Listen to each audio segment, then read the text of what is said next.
দখলদার ইসরায়েলি বাহিনী এবং ইরান প্রথমে যুদ্ধ চলছে। আমাদের হাতে এসেছে ভয়ঙ্কর সব আপডেট। আন্তর্জাতিক সংবাদ, শুরুতেই সংবাদ শিরোনাম। আবারও সরাসরি আঘাত হানল ইরানি ক্ষেপণাস্ত্র, ইসরায়েলের নতুন আতঙ্ক। এরপর জানিয়ে দেব, ইরানের পর এবার পাকিস্তানে হামলার হুমকি ইসরায়েলের। এরপর জানিয়ে দেব, ইসরায়েলে একের পর এক ক্ষেপণাস্ত্র নিক্ষেপ করছে ইরান, বলছে আইডিএফ। এরপর জানিয়ে দেব, যুক্তরাষ্ট্র পরমাণু হামলার জবাব দেবে শুনেই ক্ষেপণাস্ত্র ছোড়ে উত্তর কোরিয়া। এরপর জানিয়ে দেব, ইরানের পাশে থাকার ঘোষণা হিজবুল্লাহ প্রধান নাইম কাশেমের। এরপর জানিয়ে দেব, ইরান পারমাণবিক অস্ত্র অর্জন করতে পারবে না, একমত যুক্তরাজ্য, যুক্তরাষ্ট্র। সর্বশেষ জানিয়ে দেব, ইরানে নেতৃত্বের বদল লক্ষ্য নয়, কিন্তু ঘটতেও পারে, বলেছেন নেতানিয়াহু। এতক্ষণ শুনছিলেন সংবাদ শিরোনাম, এবারে বিস্তারিত। তবে অনুরোধ থাকবে ভিডিওটিতে একটি লাইক করবেন এবং কমেন্ট করে জানিয়ে দেবেন আপনার মূল্যবান মতামত। এছাড়া আমাদের চ্যানেলে নতুন হয়ে থাকলে চ্যানেলটি সাবস্ক্রাইব করে আমাদের সাথে থাকবেন। আবারও সরাসরি আঘাত হানল ইরানি ক্ষেপণাস্ত্র, ইসরায়েলে নতুন আতঙ্ক। ইসরায়েলের দক্ষিণাঞ্চলীয় শহর বিয়ের সেবায় ইরানের ক্ষেপণাস্ত্র সরাসরি আঘাত হেনেছে। এই ঘটনায় বেশ কয়েকজন আহত হয়েছেন। এদিকে সরাসরি ক্ষেপণাস্ত্র আঘাত হানায় স্থানীয় নাগরিকদের মধ্যে আতঙ্ক ও উদ্বেগ দেখা দিয়েছে। শুক্রবার সকালে লাইভ আপডেটে এসব তথ্য জানিয়েছে কাতার ভিত্তিক সংবাদ সংস্থা আল জাজিরা। বিয়ের সেবা পৌরসভার বরাত দিয়ে ইসরায়েলের ইয়েদিওথ আহরনোত সংবাদ মাধ্যম জানিয়েছে, এটি কোনো ভূপাতিত বা প্রতিরোধ করা ক্ষেপণাস্ত্রর ধ্বংসাবশেষ নয়, বরং পূর্ণাঙ্গ একটি ক্ষেপণাস্ত্র সরাসরি শহরে আঘাত হেনেছে।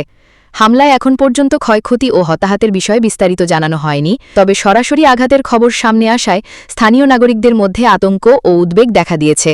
চ্যানেল 12 নিউজ জানিয়েছে, ইসরায়েলি সেনাবাহিনী নিশ্চিত করেছে যে ইরানি ক্ষেপণাস্ত্রটি বিমান প্রতিরক্ষা ব্যবস্থার মাধ্যমে প্রতিহত করা সম্ভব হয়নি, সরাসরি লক্ষ্যবস্তুতে আঘাত হেনেছে এবং আকাশ প্রতিরক্ষা কোনো বাধা তৈরি করতে পারেনি। সংবাদ মাধ্যমগুলো জানিয়েছে, এই হামলায় কয়েকজন আহত হয়েছেন, তবে আহতদের পরিচয় কিংবা অবস্থা সম্পর্কে বিস্তারিত এখনও প্রকাশ করা হয়নি। ইরানের পর এবার পাকিস্তানে হামলার হুমকি ইসরায়েলের। ইরানের পরেই পাকিস্তানের পারমাণবিক কর্মসূচিতে হামলা চালানোর হুমকি দিয়েছেন ইসরায়েলের সাবেক উপপ্রতিরক্ষামন্ত্রী ও লেবার পার্টির কেন্দ্রীয় কমিটির সদস্য মেয়ের মাসরি। সামাজিক যোগাযোগ মাধ্যম এক্সে সাবেক টুইটারে দেওয়া এক পোস্টে তিনি এই হুমকি দেন। খবর দ্য এক্সপ্রেস ট্রিবিউনের। আরবি ও উর্দু ভাষায় মাসরি লেখেন, ইরানের অভিযান শেষ হওয়ার পর আমরা পাকিস্তানের পারমাণবিক কর্মসূচি ভেঙে দেওয়ার চেষ্টা করতে পারি। তিনি আরও লেখেন, পাকিস্তান ইরান থেকে খুব দূরে নয়, এটুকু বুঝলেই যথেষ্ট।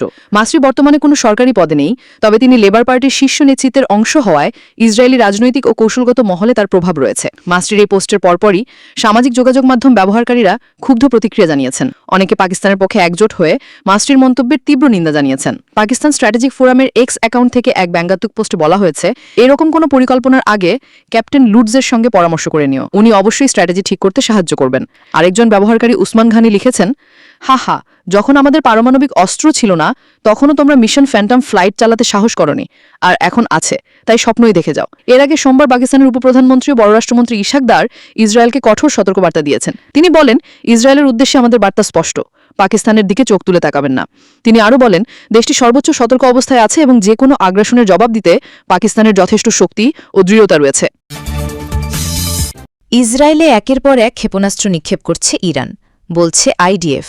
ইসরায়েলকে লক্ষ্য করে একের পর এক ক্ষেপণাস্ত্র নিক্ষেপ করছে ইরান। শুক্রবার স্থানীয় সময় ভোরবেলা থেকে এই নিক্ষেপ শুরু হয়েছে বলে এক বিবৃতিতে বলেছে ইসরায়েলের প্রতিরক্ষা বাহিনী আইডিএফ। শুক্রবার সকালে এক বিবৃতিতে আইডিএফের পক্ষ থেকে বলা হয়েছে, শুক্রবার ভোর থেকে ইসরায়েল জুড়ে সাইরেনের শব্দ পাওয়া যাচ্ছে।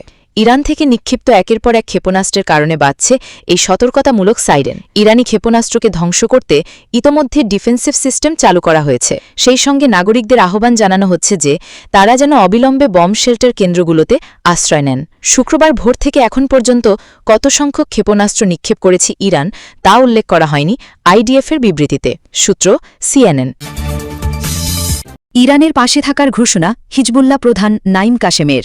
ইরানকে লক্ষ্য করে ইসরায়েলি হামলা ও যুক্তরাষ্ট্রের হুমকির বিরুদ্ধে অবস্থান স্পষ্ট করলেন হিজবুল্লাহর মহাসচিব নাইম কাশেম। এক দীর্ঘ বিবৃতিতে তিনি জানান, ইরানের প্রতি তাদের সমর্থন অবিচল এবং যুক্তরাষ্ট্র ইসরায়েলের আগ্রাসনের বিরুদ্ধে হিজবুল্লাহ নীরব থাকবে না। শুক্রবার 20 জুন এক প্রতিবেদনে এই খবর দিয়েছে আল জাজিরা। বিবৃতিতে তিনি বলেন, যুক্তরাষ্ট্রের প্রেসিডেন্ট ডোনাল্ড ট্রাম্পের ইরানের সর্বোচ্চ নেতা আয়াতুল্লাহ আলী খামিনিকে হত্যা করার হুমকি শুধু ইরানেরই নয়, বরং গোটা অঞ্চলবাসীর বিরুদ্ধে এক ধরনের আগ্রাসন। যদিও ইরানের ঘনিষ্ঠ মিত্র হিজবুল্লাহ এখন পর্যন্ত ইসরায়েলি আগ্রাসনের শুরু থেকেই সরাসরি সংঘাতে জড়ায়নি। গত বছর ইসরায়েলের সঙ্গে ভয়াবহ যুদ্ধে বিপর্যস্ত হওয়ার পর থেকে লেবাননের ফ্রন্ট নিষ্ক্রিয়ই রয়েছে। তবে হিজবুল্লাহ প্রধান বলেন, আমরা হিজবুল্লাহ ও ইসলামী প্রতিরোধ আন্দোলন ইরানের বৈধ ও স্বাধীন অধিকারের পক্ষে এবং আমেরিকার শত্রুতা ও ক্যান্সারের মতো টিউমার ইসরায়েলের বিরুদ্ধে অবস্থান নিয়েছি। আমরা নিরপেক্ষ নই। নাইম কাশেমের বিবৃতিতে হিজবুল্লাহর সম্ভাব্য ভবিষ্যৎ পদক্ষেপের ইঙ্গিতও রয়েছে। তিনি বলেন, আমেরিকা ও ইসরায়েলের এই ঘৃণ্য আগ্রাসনের মোকাবিলায় হিজবুল্লাহ যা যথাযথ মনে করবে সেই অনুযায়ী কাজ করবে।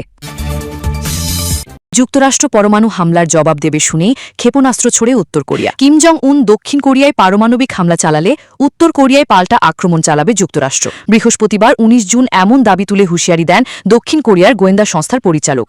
বলেন, সিউল পারমাণবিক হামলার শিকার হলে ছাড় দেবে না ওয়াশিংটন। তবে দক্ষিণ কোরিয়ার হুমকির তোয়াক্কা না করে রাজধানী পিয়ংইয়ংয়ের সুনান থেকে ১০টি মাল্টি লঞ্চার ক্ষেপণাস্ত্র ছড়ে উত্তর কোরিয়া।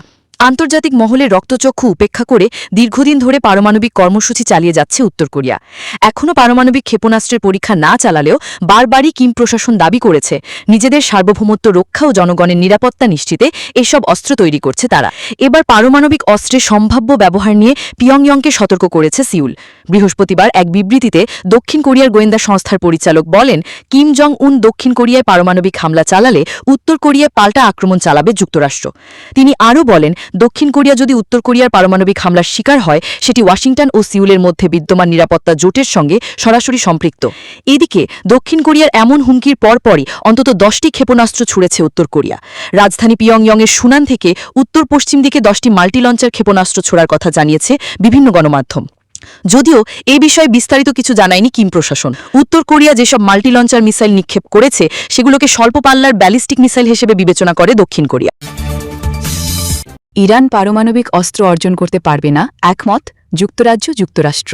ইরান কখনো পারমাণবিক অস্ত্র তৈরি বা অর্জন করতে পারবে না বলে একমত হয়েছেন যুক্তরাজ্য ও যুক্তরাষ্ট্রের দুই পররাষ্ট্রমন্ত্রী। যুক্তরাজ্যের পররাষ্ট্রমন্ত্রী ডেভিড ল্যামি এবং যুক্তরাষ্ট্রের পররাষ্ট্রমন্ত্রী মার্কো রুবিওর মধ্যে বৈঠকের পর প্রকাশিত বিবৃতিতে এই তথ্য জানানো হয়েছে। খবর বিবিসির। ল্যামি মধ্যপ্রাচ্যের পরিস্থিতিকে বিপজ্জনক বলে বর্ণনা করে বলেছেন যে দীর্ঘমেয়াদে পারমাণবিক সমস্যা সমাধানের উপায় নিয়ে তারা আলোচনা করেছেন। তিনি আরও বলেন, আগামী 2 সপ্তাহের মধ্যে একটি কূটনৈতিক সমাধান অর্জনের জন্য একটি সুযোগ তৈরি হয়েছে।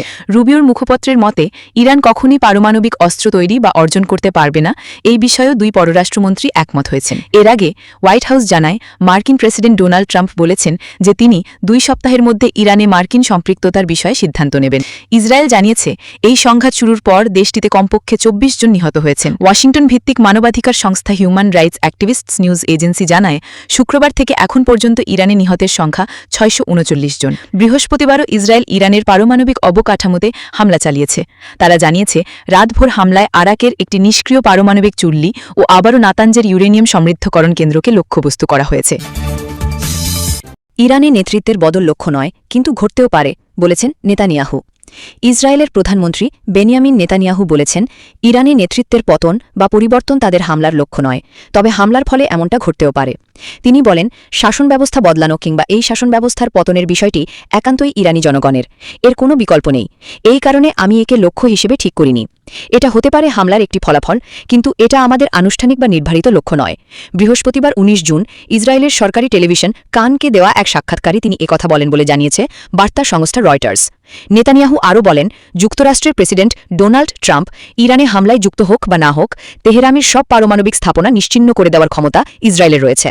তার বক্তব্যের কিছুক্ষণ পর হোয়াইট হাউস জানায়, ইরান যুদ্ধে ওয়াশিংটন যুক্ত হবে কিনা সে বিষয়ে ট্রাম্প আগামী 2 সপ্তাহের মধ্যে সিদ্ধান্ত নেবেন। সামরিক বিশ্লেষকরা মনে করছেন, ইরানের ফোর্দো জ্বালানি সমৃদ্ধকরণ কেন্দ্র ধ্বংস করতে যুক্তরাষ্ট্রের বাংকার বিধ্বংসী বোমার সহায়তা প্রয়োজন হতে পারে ইসরায়েলের। কোম শহরের কাছে একটি পাহাড়ের নিচে মাটির গভীরে অবস্থিত এই ফোর্দো কেন্দ্রটিকে ইরানের পারমাণবিক কর্মসূচির মুকুট হিসেবে ধরা হয়। ফোর্দো নিয়ে সিদ্ধান্ত যুক্তরাষ্ট্রের সঙ্গে নিয়ে হবে নাকি তাদের ছাড়াই হবে, এই প্রশ্নের জবাবে নেতানিয়াহু বলেন, আমাদের নিশানায় থাকা সবকিছু, তাদের সব পারমাণবিক কেন্দ্র ধ্বংস করার ক্ষমতা আমাদের আছে। যুক্তরাষ্ট্র যুক্ত হবে কিনা তা পুরোপুরি প্রেসিডেন্টের ট্রাম্পের সিদ্ধান্ত। তিনি যুক্তরাষ্ট্রের স্বার্থে যা ভালো তা করবেন, আর আমি করব যা ইসরায়েলের জন্য ভালো। আমি বলতে পারি এখন পর্যন্ত সবাই নিজের কাজটাই করছে। এর আগে বুধবার ট্রাম্প বলেছিলেন কেবল যুক্তরাষ্ট্রেরই ফোর্দ পারমাণবিক স্থাপনাটি ধ্বংস বা অকার্যকর করার ক্ষমতা আছে। তিনি বলেন, তার মানে এই নয় যে আমি সেটা করতে যাচ্ছি।